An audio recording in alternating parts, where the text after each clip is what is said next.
Before you go to sleep tonight, look at the pictures on your wall. Make sure the glass is still intact, because sometimes they don't stay inside the frame. It was almost 10 p.m. when we reached Oak Haven, a small town buried deep in the valley, cut off from the world by fog and silence. We weren't supposed to be there. We had taken the old Highland Pass, a narrow, winding road through the Blackwood Range. It was supposed to be scenic. Instead, it felt like something was guiding us there. By the time we found the hotel, we were exhausted. The kind of exhaustion that makes you stop asking questions. I leaned over the reception desk. "Do you have a room for the night?" The young receptionist hesitated.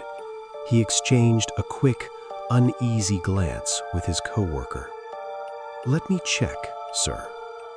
They whispered to each other for a moment. Then, a key slid across the desk. Room 303. My brother and his wife stayed on the second floor, but my room was on the third. The hallway upstairs felt wrong. Too quiet, too still, like the building itself was holding its breath.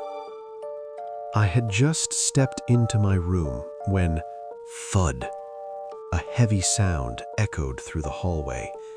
Then suddenly, darkness. Every light outside my room went out at once.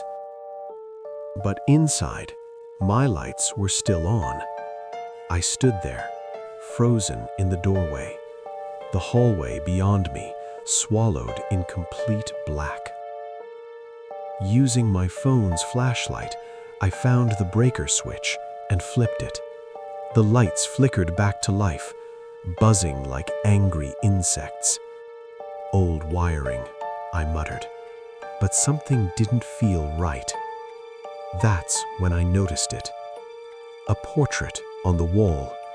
An old woman, maybe in her 70s, wearing a stiff, high-collared dress and smiling. Not warmly, not kindly, just staring.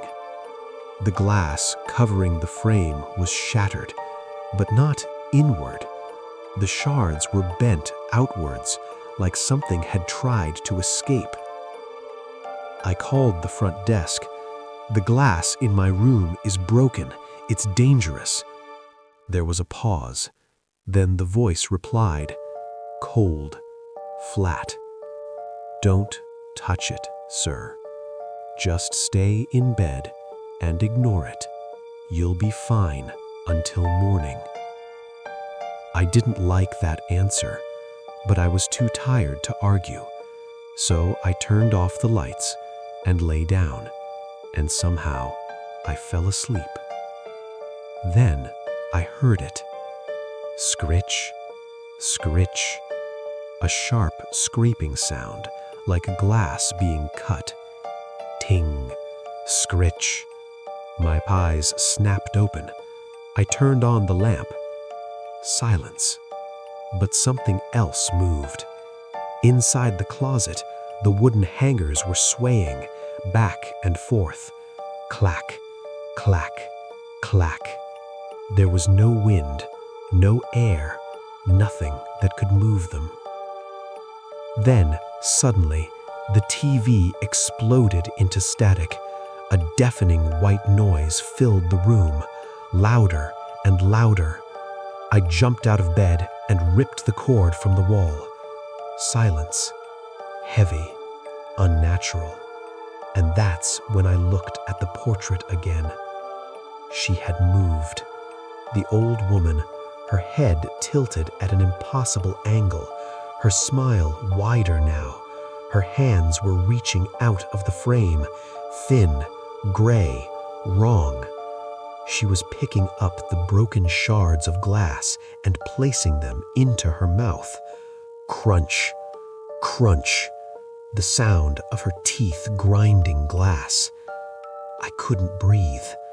I turned on every light in the room, and just like that, she was back to normal. Still, silent, just a picture again. But then I saw it, a thin line of dark blood dripping from the corner of her mouth. I didn't pack, I didn't think. I ran straight out of the room, out of the hotel, and into my car, and I stayed there all night, watching room 303. The next morning, I returned the key. The manager pulled me aside. He didn't look at me when he spoke. We only opened the third floor when we have no choice. No matter how many times we replace the glass. He paused, then he whispered, "She always gets hungry by midnight." So tonight, before you turn off the lights, take one last look at the pictures on your wall. Because if the glass is broken and you hear something crunching, don't look too close. It might already be looking back.